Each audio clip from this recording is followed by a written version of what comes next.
Shalom anak-anakku yang terkasih dalam nama Tuhan kita Yesus Kristus. Bersyukur hari ini kita boleh kembali lagi bersama-sama mengikuti ibadah chapel kita ya, Tuesday Chapel. Sebelum itu, yuk kita mau sama-sama siapkan hati dan pikiran kita. Kita mau bersama-sama menundukkan kepala, kita mengambil sikap saat teduh. Mari kita tundukkan kepala.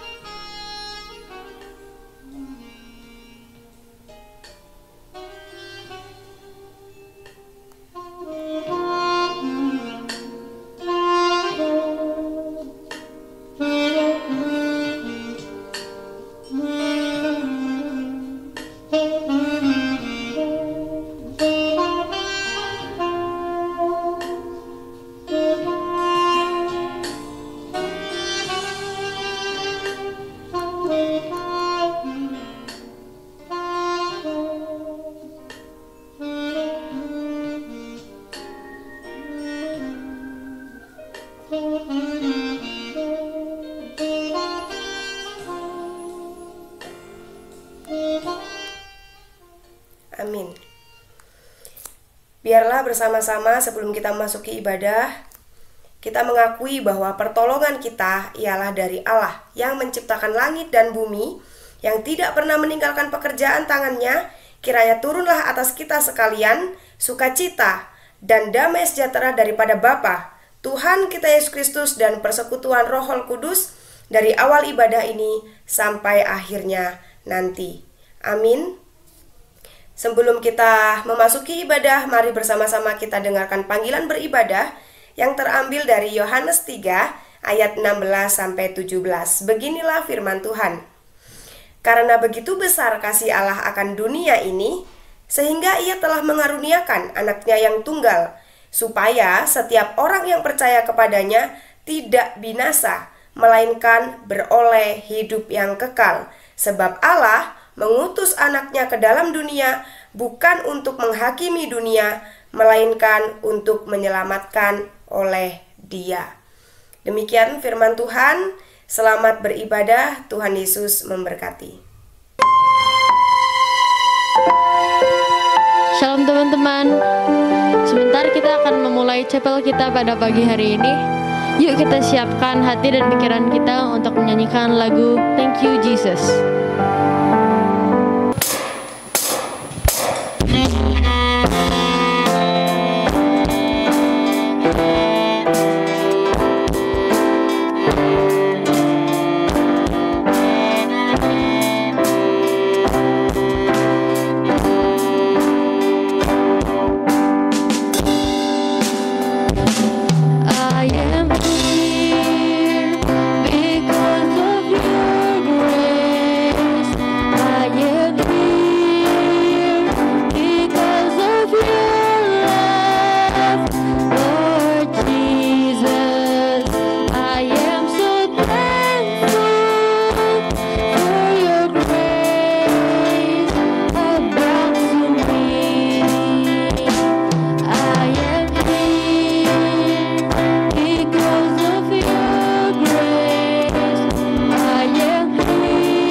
mulai mendengarkan firman Tuhan, marilah kita menangkan hati kita.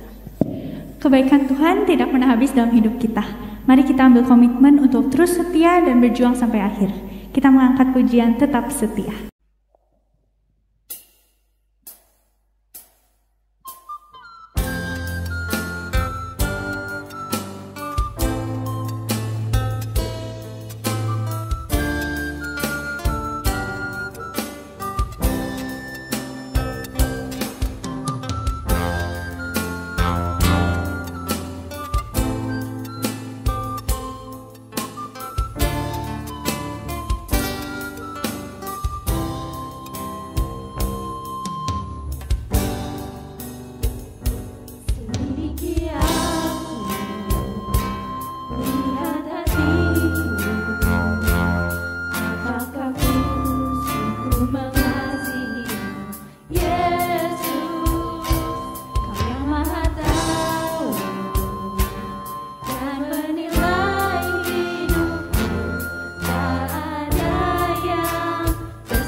Shalom, anak-anakku yang dikasihi dalam Yesus Kristus. Kita bersyukur kalau hari ini kita boleh memasuki tahun baru, tahun 2023, tahun di mana kita boleh sama-sama mengalami kuasa Tuhan, karya dan anugerah Tuhan yang bekerja di dalam dan melalui setiap kita. Mari kita akan mengawali tahun baru ini dengan mendengarkan firman Tuhan, dan mari kita sama-sama berdoa. Tuhan Yesus pimpin setiap kami agar pada hari ini merupakan hari di mana kami boleh berkomitmen untuk melakukan yang terbaik, untuk melakukan yang indah di hadapan Tuhan. Karena Engkau sedang mengerjakan sesuatu hal yang baru dalam kehidupan kami. Engkau sedang mengerjakan sesuatu hal yang baik di dalam kehidupan kami. Sehingga di tahun 2023 ini, di tahun baru ini, kami boleh mengalami Tuhan. Kami boleh mengalami akan karya Tuhan yang bekerja di dalam dan melalui setiap kami.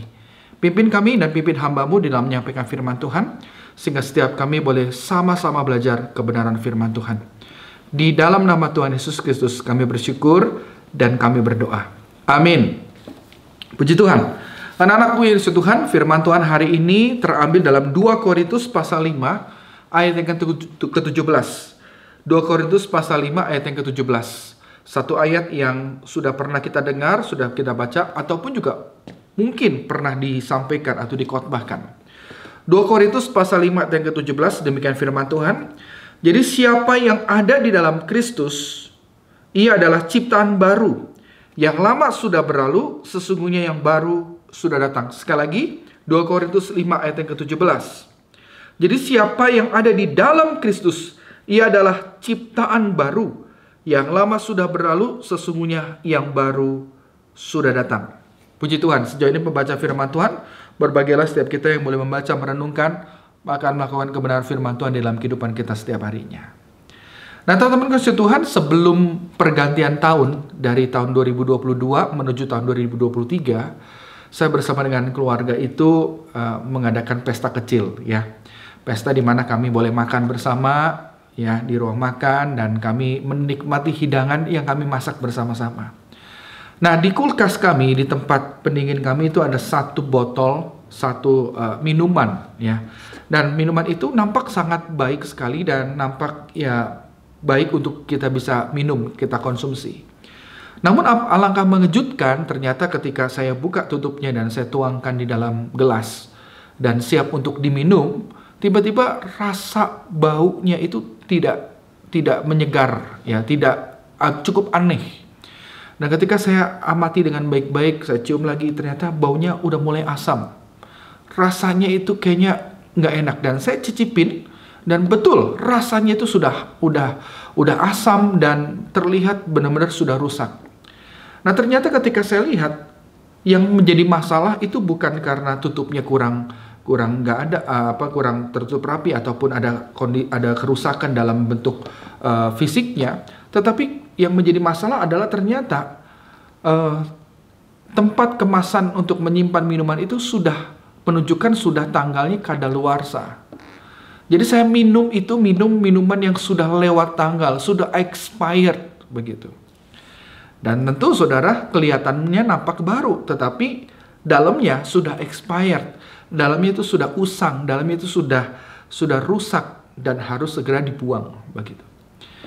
Nah, di dalam kehidupan kita acap kali atau kerap kali kita itu memasuki sesuatu hal itu baru. Kita mungkin bisa mempunyai sesuatu hal yang baru. Kita bisa punya teman baru, kita bisa punya lingkungan baru, kita bisa punya sekolah yang baru mungkin, memasuki tahun yang baru, dan sesuatu hal itu mungkin berubah dari apa yang lama menjadi sesuatu hal yang baru. Tetapi sadar atau nggak sadar, kondisi hati kita itu masih kondisi hati yang sudah expired, sudah kadaluarsa, sudah lewat tanggal konsumsinya. Kita bisa memasuki segala suatu hal itu dengan baik, dengan indah, dengan kelihatan nampak baru, kita punya penampilan baru, potongan rambut baru. Tapi hati kita tuh kadaluarsa. Hati kita tuh masih menyimpan hal-hal yang harus kita buang. Menyimpan sampah-sampah emosi. Masih menyimpan kebencian, masih menyimpan kekesalan, masih menyimpan kekecewaan. Bahkan juga masih berada dalam kondisi yang stagnan. Kondisi di mana kita nggak bisa menikmati Tuhan. Nggak bisa menikmati kehadiran Tuhan. Nah, anak-anakku yang disayang Tuhan, kondisi ini kondisi yang bisa saja terjadi dalam kehidupan kita sebagai orang percaya. Meskipun Anda dan saya sudah lama menjadi orang Kristen. Anda sudah menjadi orang Kristen sejak lahir, Anda dididik di sekolah minggu, Anda dididik di sekolah Kristen. Tetapi kondisi ini, spiritual expired, spiritualitas yang kadaluarsa ini, itu bisa saja terjadi dalam kehidupan kita. Nah, teman-teman Tuhan, Rasul Paulus tidak ingin jemaat di Korintus terus berada di dalam kondisi spiritualitas yang expired ini. Di mana mereka itu mempunyai segala karunia yang baru, kehebatan-kehebatan yang luar biasa. Ada banyak orang-orang yang percaya baru, orang-orang baru yang menjadi percaya. Bahkan gereja saat itu menjadi gereja yang penuh di kondisi atau konteks saat itu. Tetapi hati mereka, kerohanian mereka itu ada kerohanian yang sudah expired. Kerohanian yang tidak bertumbuh. Mereka terus berkecimpung di dalam masalah-masalah hal-hal yang remeh-temeh. Berkecimpung dalam perselisihan yang gak perlu diperselisihkan, yang gak perlu dipersoalkan. Untuk itulah Paulus menuliskan dan mengingatkan sekali lagi kepada jemaat di Korintus agar mereka mengerti bahwa kekayaan rohani itu bukan sekedar Anda punya karunia, bukan sekedar Anda memiliki satu kehebatan rohani, tetapi yang namanya kehidupan di dalam Kristus adalah kehidupan yang memiliki satu pembaharuan, ada satu kegairahan. Paulus ingin jemaat Korintus memiliki satu kegairahan yang baru, sebagaimana mereka adalah orang-orang percaya yang telah dilahirbarukan di dalam Yesus Kristus. Nah, itu sebabnya Paulus menegaskan dengan jelas pada bagian ini bahwa apa yang sudah berlalu itu ya harus ditinggalkan. Apa yang lama itu harus ditanggalkan. Dan yang baru itu sudah datang. Makanya engkau adalah ciptaan yang baru di dalam Kristus. Itu sebabnya jangan kita nilai lagi orang-orang itu dengan ukuran manusia seperti orang dunia lakukan. Jangan lagi kau menilai hebat atau tidak hebatnya seseorang dari kekayaannya, dari banyaknya atau sedikitnya karunia. Tetapi lihatlah dirimu sebagai ciptaan baru. Ciptaan yang sudah dipenuhi, sudah diperbaharui dalam Yesus Kristus. Dan inilah yang Tuhan mau kerjakan dalam kehidupan bukan saja jemaat Korintus, tetapi juga kehidupan setiap kita memasuki tahun 2023 ini. Nah, teman-teman Tuhan, waktu Paulus berkata, jadi barang siapa ada di dalam Kristus adalah ciptaan baru, dan sesungguhnya yang baru sudah datang. Saudara, kita bisa belajar bahwa sebenarnya kata baru itu ada dua pengertian. Nah, pengertian baru pertama itu adalah pengertian yang disebut dengan dalam bahasa Yunani, yaitu neos. Nah, baru dalam pengertian neos itulah baru yang dalam kaitan dengan waktu. Anda memiliki mobil baru, berarti mobil yang lama itu sudah terganti dengan baru. Modelnya baru, bentuknya baru, rodanya baru, mesinnya baru, betul-betul baru. Saudara punya teman baru, ya. Berarti saudara teman yang baru ini teman yang berbeda dengan teman yang lama. Wajahnya berbeda, karakternya berbeda, latar belakangnya berbeda. Nah, itu pengertian baru di dalam pengertian waktu atau dalam pengertian benda, saudara. Ya. Nah, tetapi pengertian baru itu juga dalam pengertian yang kedua adalah pengertian dalam pengertian kualitas. Ya. Jadi baru itu kualitas. Seperti Anda mencuci baju yang sudah usang, yang sudah kotor, dan ketika Anda cuci dengan baik dengan deterjen ataupun juga dengan sabun yang baik, ya, yang sangat bagus sekali, sehingga ketika Anda cuci dengan baik, maka hasilnya itu nampak seperti baru. Bendanya sama, model bajunya sama, saudara, ketika dicuci, setelah dicuci itu. Tetapi kualitasnya itu seperti baru. Kualitasnya itu seperti yang pertama kali, saudara. Nah, ketika Paulus berkata, jadi barang siapa di dalam Kristus, ia adalah ciptaan baru. Baru di sini bukan berbicara soal wajah kita yang menjadi baru. Bukan berbicara soal tubuh kita yang jadi baru, saudara. Bukan berarti orang yang di dalam Kristus itu yang dulunya pesek jadi mancung, yang dulunya keriting jadi rambutnya lurus, yang dulunya kulitnya hitam jadi kulitnya putih. Bukan itu. Tetapi baru di sini adalah baru kualitas. Kualitas hidup. Kualitas hatinya, jiwanya, saudara. Nah, oleh karena itu, ada 3 hal yang terjadi dalam pembaharuan yang Kristus kerjakan di dalam kehidupan setiap orang percaya. Yang pertama adalah pembaharuan akal budi, saudara. Nah, teman-teman, kenapa akal budi harus diperbaharui? Karena akal budi inilah yang dapat membedakan mana kehendak Tuhan dan mana bukan kehendak Tuhan. Akal budi inilah yang dapat menjadi sarana, alat untuk dapat kita memahami kehendak Tuhan. Dan bahkan akal budi inilah yang membuat kita mengerti akan kebenaran Tuhan, saudara. Jadi pertama-tama yang Tuhan mau kerjakan dalam pembaharuan, dalam kualitas hidup kita, itu adalah akal budi, saudara.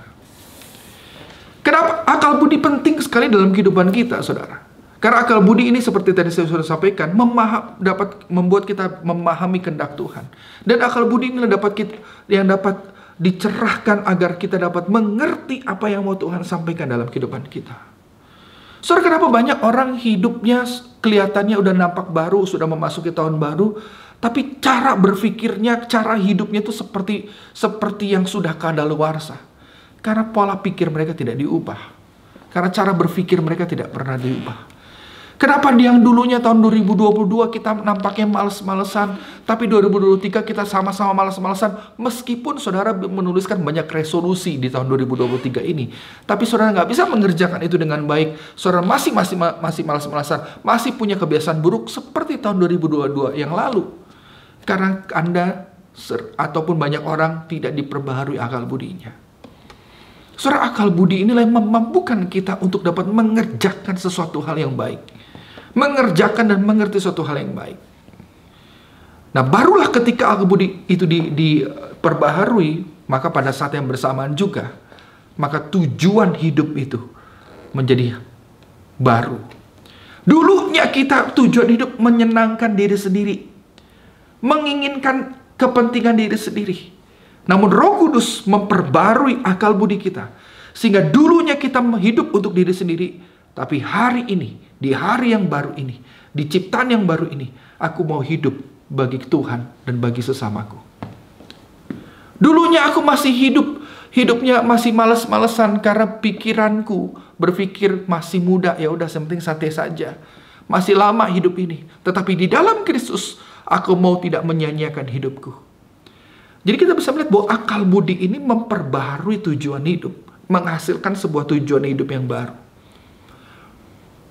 Maka perubahan pembaharuan itu terjadi dari akal budi, itu akan mempengaruhi tujuan hidup kita, sehingga kita bisa melakukan sesuatu hal yang baru, menghasilkan suatu hal yang berguna bagi kemuliaan nama Tuhan. Dan yang ketiga, yang terakhir, ketika akal budi diperbaharui, ketika tujuan hidup itu menjadi tujuan hidup yang baru, maka hasilnya apa? Sikap kita, cara tingkah laku kita pun menjadi berubah, mengalami pembaharuan, menjadi baru.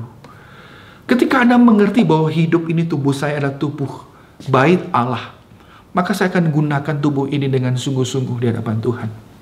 Saya tidak akan menyia-nyiakan kesehatan yang Tuhan berikan. Jadi saudara, kita bisa melihat, jadi dari akal budi yang baru itu menghasilkan tujuan hidup.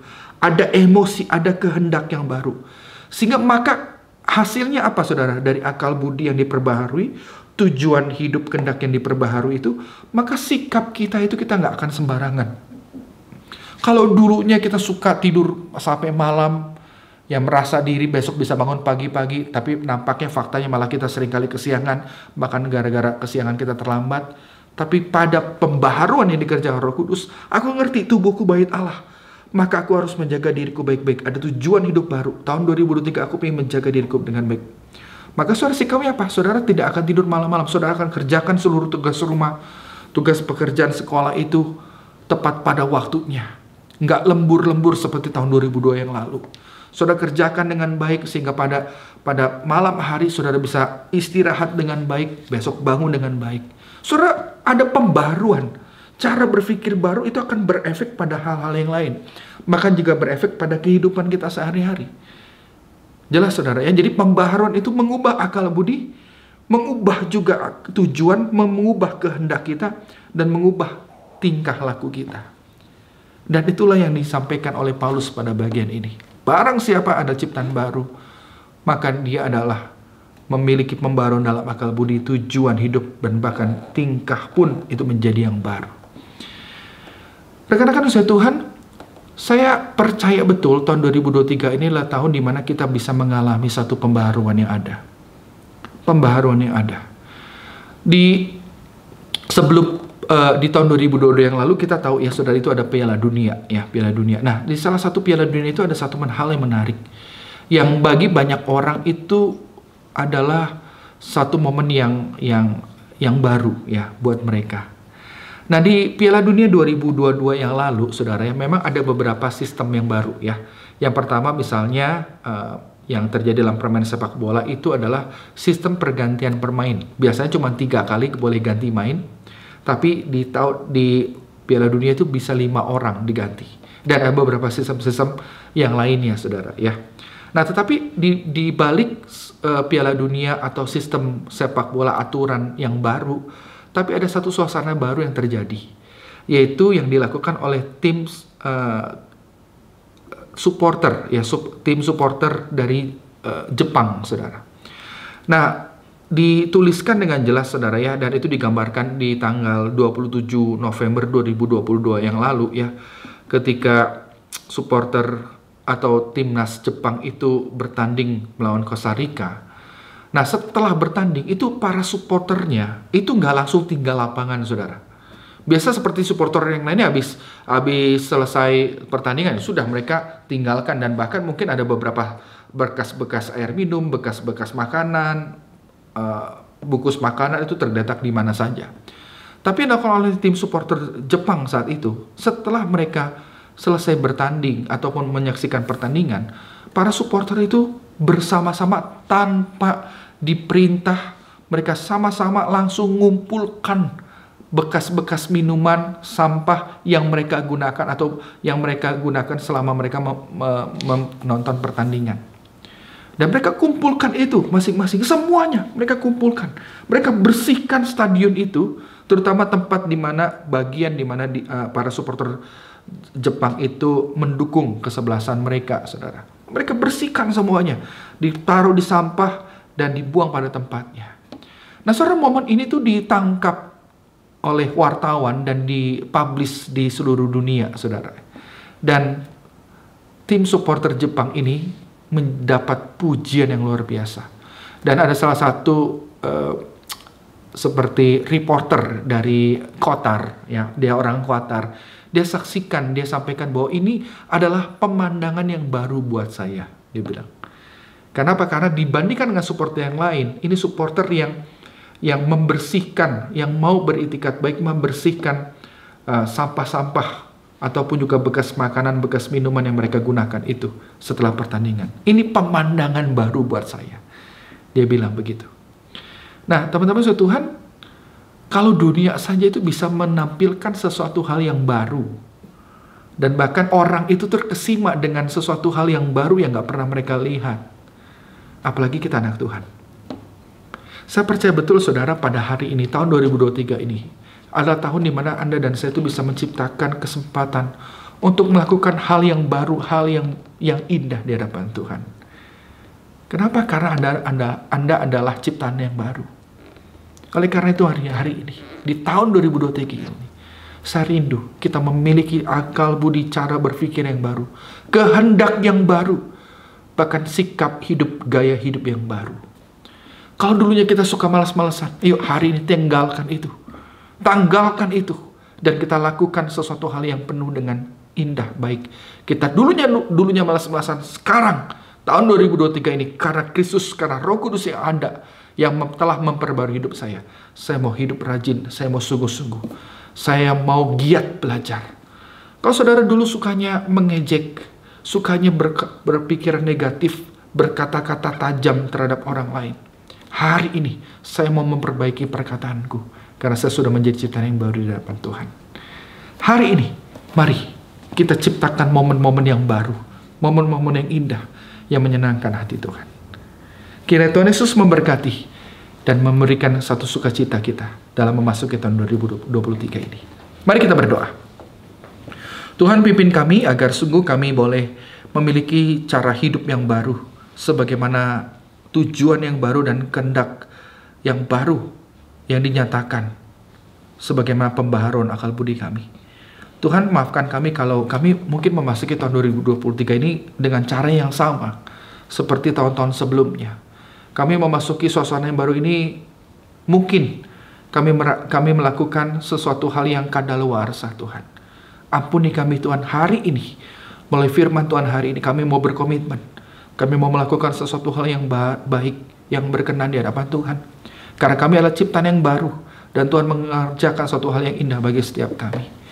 Terima kasih Tuhan Yesus, mari pimpin kami. Mari Tuhan sertai kami.